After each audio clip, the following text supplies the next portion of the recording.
Buy Back Your Time, written by Dan Martell, summarized by Detailed Book Summaries. Don't forget to subscribe, and if you did, welcome to our book family. Chapter 1. Buying Back Your Time is the Fastest Path to Freedom. In Buy Back Your Time, Dan Martell opens with a bold premise. Time, not money, is the ultimate currency of entrepreneurs. Most business owners believe the path to success is paved with hustle, longer hours, and personal sacrifice. They wear exhaustion like a badge of honor. They delay vacations. They miss family dinners. They convince themselves that someday the hard work will pay off and life will slow down. But Martell challenges this cultural narrative head-on. He argues that if you don't intentionally design your business to give you back your time, it will quietly consume your life. The first chapter sets the emotional and strategic foundation for the entire book. It introduces the idea that building an empire does not require more effort. It requires better allocation of effort. Martell shares that entrepreneurs often become prisoners of the very businesses they created for freedom. Instead of owning a business, the business owns them. They handle customer support, manage operations, chase invoices, oversee marketing, and solve every minor issue. In doing so, they become the bottleneck. At the heart of this chapter is a simple but powerful shift. Your role as a founder is not to do the work. It is to design the work. The entrepreneur's highest leverage activity is not execution. It is decision-making, vision setting, and talent development. Every hour spent on low-value tasks is an hour stolen from high-impact thinking. Martell introduces the idea that time is an asset you can reinvest. Just as smart investors use capital to generate more capital, smart founders use money to buy back time so they can generate more money and more freedom. This is the central philosophy. Buy back your time so you can focus on what only you can do. He explains that many founders hesitate to hire help because they see it as an expense. They think, I can just do this myself. But Martell reframes hiring as a time acquisition strategy. If you can pay someone $20 or $30 an hour to take a task off your plate, and that frees you to spend an hour generating $200 or building long-term strategy, you've created leverage. The goal isn't to save money in the short term. The goal is to maximize long-term impact. In this opening chapter, Martell also addresses the emotional roots of overwork. Many entrepreneurs tie their identity to productivity. Being busy feels important. But busyness is often a distraction from what truly matters. It creates the illusion of progress without delivering transformation. Martell challenges readers to examine whether their packed schedules are driven by purpose or by fear. Fear shows up in subtle ways. Fear that no one can do the job as well as you, fear that hearing too soon will drain resources, fear that letting go will reduce control. But these fears create stagnation. When founders refuse to delegate, they cap their own growth. The business cannot scale beyond the founder's personal capacity. Martell introduces the concept of the time and energy audit. He suggests tracking your daily activities and categorizing them based on how they make you feel. Which tasks energize you? Which tasks drain you? The draining tasks are prime candidates for delegation. The goal is not just productivity, it is alignment. You should increasingly spend time in your zone of genius, the activities that light you up and generate outsized results. This idea ties into a larger principle. Growth requires subtraction, not addition. Most people try to scale by adding more tools, more meetings, more responsibilities. Martell argues the opposite. True growth comes from systematically removing yourself from low-value activities. As you buy back your time, you create space. In that space, creativity thrives, strategic thinking deepens, relationships improve. A key insight from this chapter is that time freedom precedes financial freedom. Many entrepreneurs chase revenue targets believing that once they hit a certain number, they will finally relax. But Martell points out that revenue without systems only increases complexity. If you double your income without delegation, you double your stress. Freedom is not a byproduct of income. It is a byproduct of structure. He emphasizes designing your calendar around your ideal life first. What kind of lifestyle do you want? How many hours do you want to work? When do you want to be available for family, health, hobbies? Instead of squeezing life around work, reverse the equation. Build work around life. This may feel radical in a culture that glorifies hustle, but Martell insists that sustainable success requires intentional boundaries. Another important theme in this chapter is identity evolution. To buy back your time, you must shift from being a doer to being a builder. Doers execute tasks. Builders create systems that execute tasks. This identity shift is uncomfortable because it requires letting go of competence in favor of leadership. It requires trusting others. It requires patience while training and documenting processes. Martell shares that buying back time is not a one-time event. It is a continuous cycle. As your company grows, new responsibilities will appear. Each time you must ask, is this something only I can do? If not, who can? The habit of delegation becomes a discipline. Over time, your calendar becomes increasingly focused on vision, strategy, partnerships, and culture. The chapter also touches on the concept of energy management. Not all hours are equal. 2 hours of focused creative work can be worth more than 10 hours of distracted multitasking. When you remove draining activities, you protect your peak performance hours for meaningful contribution. This is how empires are built, not through exhaustion, but through clarity. Martell reframes wealth itself. Wealth is not just money in the bank. Wealth is optionality. It is the ability to choose how you spend your day. It is having control over your schedule. It is being present with loved ones without a buzzing phone pulling you away. By this definition, many high-earning entrepreneurs are poor in time. The chapter concludes by reinforcing a bold declaration. If you want to build your empire, you must stop trading time for money. Instead, trade money for time. The faster you adopt this philosophy, the faster you escape the grind. Chapter 1 is not merely motivational, it is transformational. It dismantles the myth that more effort equals more success. It replaces hustle with leverage, control with trust, and busyness with intention.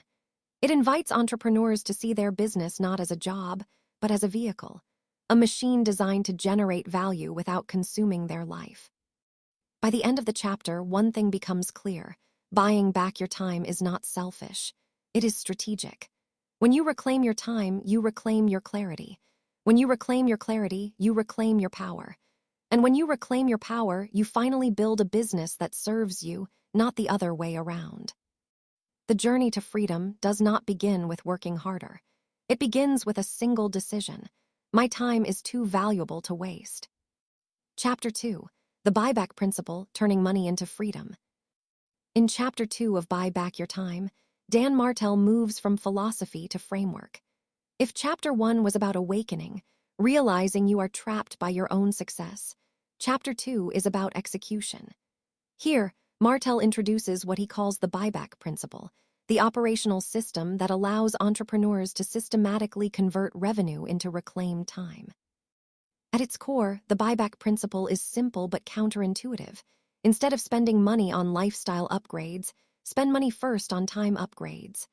Many entrepreneurs increase their income and immediately improve their standard of living, nicer cars, bigger homes, luxury travel. Martell argues that this is backward. Before upgrading your lifestyle, upgrade your schedule. He explains that every dollar earned in your business should be evaluated through a lens of leverage. The question is not what can I buy, but what can I delegate? The buyback principle reframes payroll not as a cost center, but as an investment vehicle. When you hire strategically, you are not adding expense, you are purchasing hours of your life back. Martell introduces a powerful idea called the replacement ladder. The ladder outlines the order in which entrepreneurs should delegate tasks. Most founders try to delegate complex, high-skill responsibilities first: marketing strategy, sales leadership, operations management. But Martell suggests starting with the simplest, lowest-value tasks.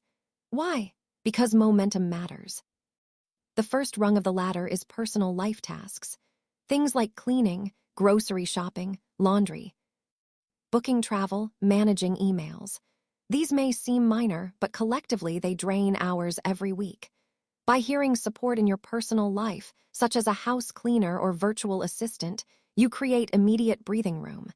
This initial buyback builds confidence. You see that delegation works. The second rung is administrative tasks inside your business.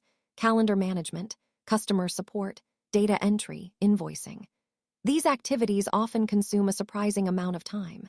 They are necessary, but they do not require your unique skill set. Martell emphasizes that founders often underestimate how much cognitive load these tasks create. Even small interruptions fracture focus. Removing them increases your ability to think strategically. The third rung involves more specialized execution roles, marketing coordination, project management, sales support. By this stage, you are not just reclaiming time, you are redesigning your company's operational structure. Each delegation step shifts you further into your highest value activities. One of the most practical tools introduced in this chapter is the $10 $100 1,000 rule. Martell encourages readers to categorize tasks based on their value per hour. A $10 task is low skill and easily replaceable. A $100 task requires some expertise and generates moderate impact. A $1,000 task is high-level strategic work that only you, or someone equally specialized, can do. Most entrepreneurs spend the majority of their time on $10 and $100 tasks. This is the trap. Martell's goal is to help you spend as much time as possible on $1,000 activities, vision casting, high-level partnerships, product innovation, culture building. If you are doing a $10 task, you are misallocating your leadership. He challenges readers with a blunt truth.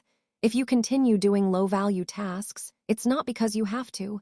It's because you haven't built the systems to stop. Delegation is not abdication. You cannot simply throw tasks at people and hope for the best. The buyback principle requires documentation, clarity, and training. But the upfront effort pays exponential dividends. Another key theme in this chapter is trust. Many founders struggle to let go because they believe no one will perform at their standard. Martell acknowledges this concern but reframes it. The goal is not perfection. The goal is progress. If someone can do a task at 80% of your ability, that is often good enough, especially if it frees you to operate at your highest level. He also introduces the concept of buying back your future time. Every system you create today eliminates repetitive decisions tomorrow. Every checklist reduces mental strain. Every documented process becomes an asset. In this way, systems are time machines. They prevent future overwhelm. Martell warns against reactive hearing. Many entrepreneurs wait until they are drowning before bringing in help. This leads to rushed decisions, poor onboarding, and frustration. Instead, he advocates proactive delegation. Hire before the breaking point. Buy back time early so growth does not feel chaotic. This chapter also dives into financial discipline. Buying back time does not mean reckless spending. It requires understanding your margins and hearing in alignment with revenue growth. Martell encourages founders to tie delegation to profitability milestones. As revenue increases, a portion should automatically go toward reclaiming time. This creates a scalable rhythm: earn, delegate, elevate.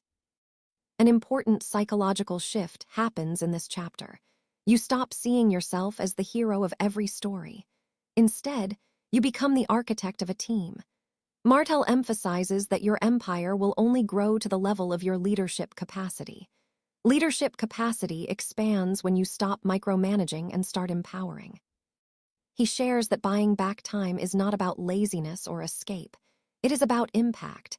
When you operate in your zone of genius, your decisions become sharper. Your communication improves. Your long-term vision strengthens.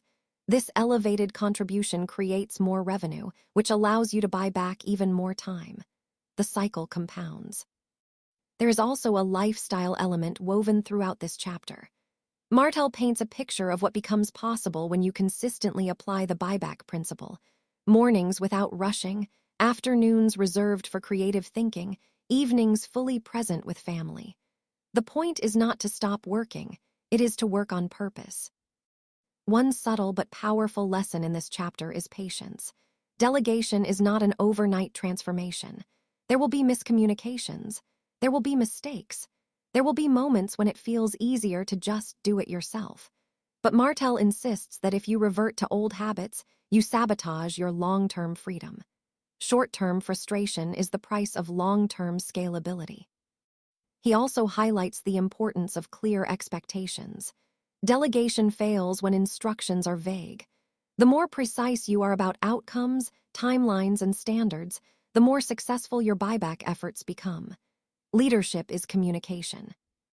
As Chapter 2 closes, the reader begins to see that buying back time is not just a tactic. It is a philosophy embedded into every financial and operational decision. Each hire becomes a stepping stone. Each delegated task becomes reclaimed energy. Each system becomes a structural pillar supporting future growth. The buyback principle transforms money from a status symbol into a strategic tool. Income becomes fuel for freedom.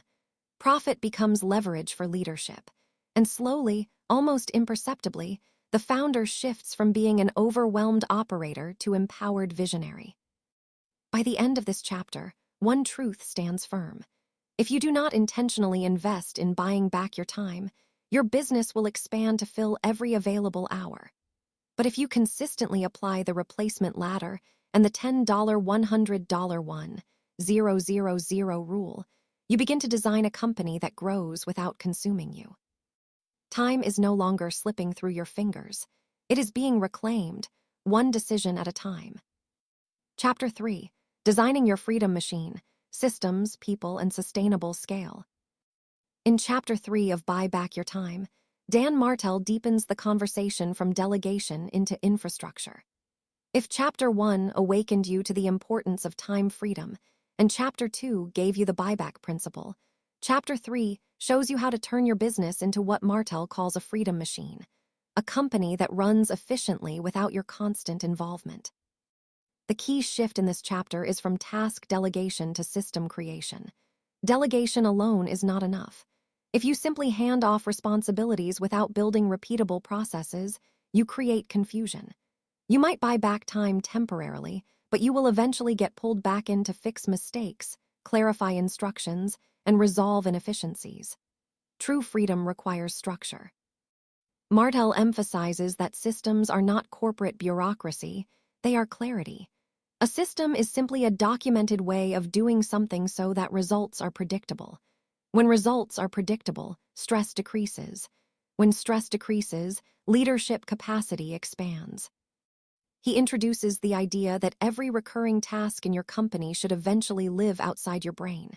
Many founders operate from memory and improvisation.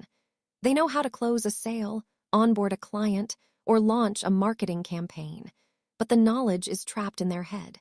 This makes them indispensable in the wrong way. The company becomes dependent on their presence. Martell reframes this as a liability. If your business cannot function without you, it is not scalable. It is fragile, and fragility kills freedom. One of the most powerful tools discussed in this chapter is process documentation. Martell suggests starting simple. Record yourself performing a task, transcribe it, and turn it into a checklist or standard operating procedure, SOP. The goal is not perfection, it is transferability. A clear checklist reduces decision fatigue and shortens training time. He encourages founders to adopt a mindset of create once, benefit forever. The first time you document a process may take extra effort, but every time someone else follows that process afterward, you earn back time. Systems compound just like money. Another key idea in this chapter is hearing for outcomes, not tasks. Many entrepreneurs hire people and then overwhelm them with endless instructions. Instead, Martell advises defining clear outcomes. What does success look like in this role? What measurable result are they responsible for? When expectations are outcome-based, team members gain autonomy. Autonomy reduces micromanagement, and less micromanagement equals more time freedom. Martell introduces the concept of the impact filter, a decision-making framework for evaluating opportunities. Entrepreneurs often get distracted by shiny objects, new partnerships, side projects, product ideas. The impact filter forces you to ask, does this align with our core objectives? What is the expected return? Who owns execution? Without a filter, you become reactive. With a filter, you remain focused. Focus is a recurring theme in this chapter. A freedom machine does not do everything. It does a few things exceptionally well. Martell argues that complexity is the enemy of scale. The more services you offer, the more exceptions you allow, the more custom work you take on, the more operational strain you create. Simplification increases efficiency. There is also a cultural dimension to building a freedom machine. Martell stresses that systems alone are not enough. You need the right people. Hearing for values becomes essential. Skills can be taught, character cannot. When you hire individuals aligned with your mission and standards, they protect your time rather than consume it. Trust plays a deeper role here than in previous chapters. Trust is not blind optimism. It is built through clear expectations, consistent feedback, and shared accountability. Martell highlights the importance of regular one-on-one meetings and performance reviews. These are not administrative formalities, they are alignment sessions. Alignment prevents small issues from becoming time-draining crises. He also discusses the idea of designing your org chart for the future, not just the present. Many founders hire reactively, plugging holes as they appear. But a freedom machine requires intentional design. Where is the company going in 3 years? What roles will be necessary? By anticipating growth, you reduce chaos. A powerful insight in this chapter is the concept of removing yourself from the critical path. In many businesses, progress stalls until the founder approves something. Contracts sit unsigned. Campaigns wait for feedback. Projects pause for final review. Martell challenges founders to examine how often they are the bottleneck. To build a freedom machine, you must push decision-making downward. Empower team members with defined authority levels. Set financial approval limits. Clarify boundaries. When people know what they can decide without you, speed increases. Speed creates momentum. Martell also addresses the fear that stepping back will reduce quality. He counters that quality improves when specialists own their domains. When you try to oversee everything, your attention is diluted. But when you hire a marketing lead fully accountable for marketing outcomes, they go deeper than you ever could while juggling 10 other responsibilities. There is a subtle but important mindset shift here. Your job is no longer to produce, it is to enable production. You are the coach, not the player. Coaches do not score points, they design plays, develop talent, and adjust strategy. Chapter 3 also emphasizes metrics. What gets measured gets managed. A freedom machine runs on dashboards, not guesswork. Revenue targets, conversion rates, customer satisfaction scores, churn metrics, these numbers provide clarity. When metrics are transparent, accountability becomes cultural rather than personal. Martell encourages building simple reporting rhythms, weekly scorecards, monthly reviews, quarterly planning sessions. These structured touchpoints prevent drift. They ensure the company moves intentionally rather than reactively. One of the most empowering ideas in this chapter is that freedom and growth are not opposites, they reinforce each other. When your company operates through systems and empowered people, it scales faster. And as it scales, you reclaim more time to innovate. The cycle accelerates. He paints a compelling picture of the long-term outcome. A business where you can take a week off and operations continue smoothly. A company where you can focus on high-level partnerships instead of inbox management. A team that solves problems without escalating every detail to you. But Martell is honest. Building a freedom machine requires discipline. It requires resisting the urge to jump back into execution when things feel uncomfortable. It requires investing in training. It requires patience while systems mature. The reward, however, is exponential. Instead of building a job for yourself, you build an asset. An asset has value beyond your labor. It can operate independently. It can be sold. It can scale. Most importantly, it can support your life rather than dominate it. By the end of Chapter 3, the transformation is clear. You are no longer just buying back isolated hours. You are constructing infrastructure. You are designing a company intentionally structured around leverage, clarity, and empowerment. The freedom machine is not a fantasy. It is the result of consistent delegation, documented systems, aligned hearing, and disciplined leadership. When these elements combine, your business becomes what it was always meant to be, a vehicle for impact and independence. And as Martell reinforces throughout the chapter, this is how you build an empire, not by doing more, but by designing better. Chapter 4, Elevate Your Leadership, from Operator to Visionary. In Chapter 4 of Buy Back Your Time, Dan Martell makes a powerful pivot. Up to this point, the conversation has centered on delegation, systems, and building what he calls a freedom machine. But now he addresses something deeper and more personal, your evolution as a leader.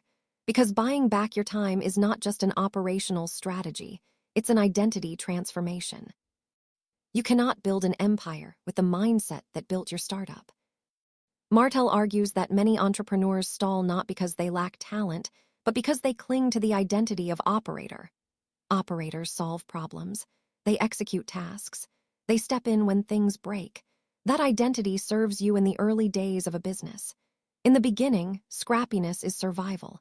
But as your company grows, the very traits that once fueled success become limitations. The operator reacts. The visionary designs. This chapter explores how to shift from being the person who does the work to the person who defines the future. And this shift is uncomfortable. It requires letting go of control. It requires trusting others to perform at high levels. Most of all, it requires confidence that your highest value no longer lies in execution, but in direction. Martell introduces the concept of the founder's ceiling. Every company eventually hits a growth plateau determined by the founder's leadership capacity. If you are overwhelmed, reactive, and buried in details, your company will reflect that.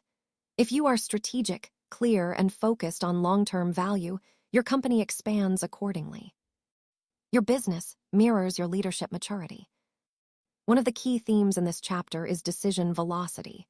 As an operator, you make many small decisions daily. As a visionary, you make fewer, but much bigger decisions. Martell explains that your calendar should reflect this transition. Instead of being filled with back-to-back tactical meetings, your schedule should contain space for thinking, planning, and high-level conversations. He encourages founders to protect white space on their calendars. White space is not laziness, it is leadership oxygen. Without time to think, you default to reacting, and reaction keeps you stuck at the same level. A central framework introduced here is the idea of focusing on 3 core responsibilities as a visionary leader. Vision, people, capital allocation. Vision is about defining where the company is going and why it matters. If your team does not understand the bigger picture, motivation declines and misalignment increases. Martell emphasizes repeating the vision often. Clarity requires reinforcement. People refers to recruiting, developing, and retaining high performers. A visionary invests disproportionate time in A players. Instead of trying to fix underperformance constantly, they build a team that multiplies results. Capital allocation is about deciding where money, time, and attention should go. Every investment, whether in marketing, hearing, or product development, is a bet on the future. A visionary makes these bets deliberately, not emotionally. Martell stresses that growth requires emotional discipline. As your company expands, opportunities multiply. It becomes tempting to chase every idea, but the visionary's strength is restraint. Focused intensity beats scattered ambition. Another major theme in this chapter is feedback. As you step into higher leadership, your blind spots become more expensive. Martell encourages founders to seek honest input from mentors, team members, and peers. Ego is the enemy of scale. When you believe you already have all the answers, you stop growing. He also addresses the fear of irrelevance. Many entrepreneurs subconsciously resist delegation because being needed feels validating. When your team no longer depends on you for every decision, it can trigger insecurity. Martell reframes this beautifully. Your goal is not to be needed for tasks, it is to be respected for vision. True leadership is measured by how well your company performs without you. This chapter also touches on personal discipline outside the business. Martell emphasizes physical health, mental clarity, and energy management. A visionary cannot operate from burnout. Sleep, exercise, and reflection are not luxuries, they are strategic advantages. Your body and mind are the infrastructure behind your decisions. He introduces the idea of designing your ideal week. Instead of letting meetings and emergencies dictate your time, proactively design how your week should look. Allocate specific blocks for strategy, team development, content creation, investor relations, and personal life. When your calendar aligns with your priorities, you stop drifting. Martell also discusses the importance of mentorship and proximity. Who you surround yourself with shapes your ambition. Vision expands when you are around people playing bigger games. Isolation shrinks perspective. To elevate as a leader, you must intentionally place yourself in rooms that challenge your thinking. A subtle but powerful shift described in this chapter is moving from income goals to impact goals. Operators chase revenue numbers. Visionaries chase transformation, market influence, industry leadership, meaningful change. Revenue becomes a byproduct of value creation, not the sole focus. Martell highlights that scaling requires courage. There will be moments when growth feels unstable. Revenue may fluctuate. Hearing may feel risky. But stagnation is a greater risk than calculated expansion. Playing small to feel safe is the surest way to remain stuck. He reminds readers that buying back time is only valuable if you use that time wisely. If you delegate everything but fill your schedule with distractions, you waste the opportunity. Reclaimed time should be reinvested into your highest creative and strategic contributions.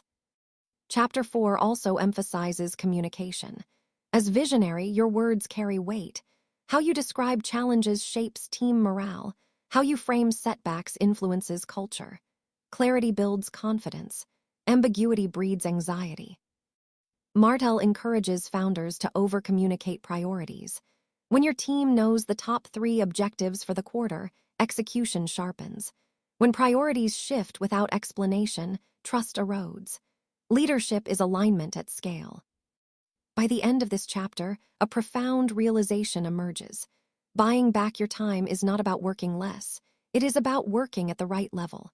You are not escaping responsibility. You are embracing higher responsibility. You are no longer the firefighter. You are the architect. You are no longer buried in the engine room. You are steering the ship. And this evolution is the gateway to empire building. Because empires are not constructed by exhausted operators. They are built by clear, disciplined visionaries who invest their time where it multiplies. Martell closes this chapter with a powerful undercurrent. Your company will only grow as fast as you do. Systems and delegation create capacity, but leadership determines direction. When you elevate your mindset, your business rises with you. The transition from operator to visionary is not automatic. It requires intention. It requires self-awareness. It requires courage. But once you make the shift, everything changes. Your calendar changes. Your conversations change. Your decisions change. Your future changes. And for the first time, your business truly begins to serve your life, not consume it. Chapter 5. Building an empire that outlives you, wealth, legacy, and true freedom. In the final chapter of Buy Back Your Time, Dan Martell brings everything together. If the earlier chapters were about reclaiming hours, installing systems, and evolving into a visionary, Chapter 5 zooms out even further. It asks a bigger question: what is all this freedom for? Because buying back your time is not the finish line, it's the foundation. Martell challenges readers to redefine success one final time. At the beginning of the entrepreneurial journey, success often looks like revenue milestones. $100K, $1M, 10M, then it becomes team size, market share, valuation. But eventually, the metrics shift. Success becomes about autonomy, peace, presence, legacy. He emphasizes that an empire is not simply a large company. It is a durable system of value creation that operates beyond your daily involvement. An empire creates opportunity for others. It generates wealth sustainably. It can withstand shocks because it is built on strong foundations. This chapter explores how to move from scaling a business to architecting long-term wealth. One of the first principles Martell introduces is separating income from equity. Many entrepreneurs pay themselves from active revenue but fail to think strategically about ownership. True wealth comes not from salary, but from assets. When you build systems, empower leaders, and create consistent profitability, your business becomes an appreciating asset, not just a paycheck. Martell discusses the importance of designing your company as if you might sell it, even if you never intend to. This forces discipline. Clean financials, documented processes, independent leadership. A business that can be transferred has structure, and structure increases value. But he goes beyond financial wealth. He explores lifestyle wealth. Freedom is measured in choice. Can you take a month off without chaos? Can you attend your child's event without checking email? Can you say no to opportunities that do not align with your mission? If the answer is no, the empire is incomplete. Martell introduces the idea of intentional reinvestment. As profits increase, resist the urge to inflate lifestyle expenses too quickly. Instead, invest in growth assets, team development, innovation, marketing engines, strategic partnerships. Each reinvestment strengthens the machine. He also speaks about diversification. Relying on one revenue stream increases vulnerability. An empire has multiple pillars: recurring revenue, scalable offers, strategic alliances. Stability allows for creativity. A powerful theme in this chapter is stewardship. Leadership is not ownership in the selfish sense, it is responsibility.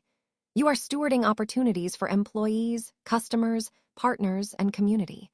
When you see your business as a vehicle for contribution, decisions shift from short-term gains to long-term impact. Martell reflects on personal growth as the ultimate multiplier. As your income grows, your character must grow faster.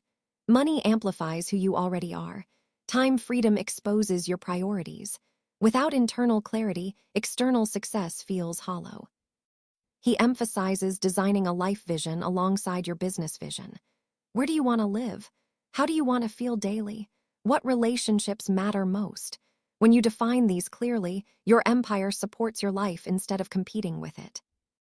Another significant idea is succession. If your company depends entirely on you, it has no legacy. Developing second-in-command leadership is crucial. Train people not just to execute, but to think strategically. Empower them with real responsibility. When others grow under your leadership, your impact multiplies beyond your personal effort. Martell also addresses risk tolerance. As wealth grows, so does the temptation to play defensively. But calculated risk remains necessary for expansion. The difference is that risks are now strategic, not desperate. You are no longer gambling for survival, you are investing for dominance. He underscores that buying back time is a continuous discipline. Even at higher levels of success, new demands appear: boards, investors, media, expansion plans. Without vigilance, your calendar can become crowded again. The buyback principle remains active throughout every stage. The final evolution Martell describes is moving from success to significance. Success is personal achievement. Significance is external impact. When your empire creates jobs, inspires entrepreneurs, or changes industries, you step into significance. He encourages founders to mentor others, share lessons, invest in emerging leaders. Giving back strengthens networks and reinforces purpose. An empire is strongest when it uplifts more than its founder. There is also an emotional layer in this closing chapter. Martell speaks about presence, being fully engaged in moments that matter. Wealth without presence feels empty. Buying back time allows you to experience life deeply. Conversations are not rushed. Vacations are not interrupted. Even work feels intentional rather than frantic. He challenges readers to ask themselves, if your business disappeared tomorrow, what would remain? Your relationships, your health, your reputation. True empire building considers all dimensions of life. Martell concludes with the understanding that freedom is a practice. It is maintained through boundaries, through disciplined delegation, through constant evaluation of where your time goes. Complacency is the silent enemy of freedom. By this point in the book, the transformation is clear. You started as an overwhelmed operator. You learned to buy back your time. You built systems. You elevated your leadership. Now you are building something that outlives you. An empire is not built in chaos. It is built in clarity. It is not built through exhaustion. It is built through leverage. It is not built by clinging to control. It is built by empowering others. Martell leaves readers with a final mindset shift. You do not rise to the level of your effort. You rise to the level of your design. When you design your business to generate freedom, freedom becomes inevitable. Buying back your time was never just about working fewer hours. It was about reclaiming authorship over your life. It was about choosing impact over busyness, vision over reaction, legacy over hustle. And in that final realization, the title takes on its full meaning. You were never just building a company. You were building an empire. Thank you for watching, and don't forget to subscribe. And if you did, welcome to our book family.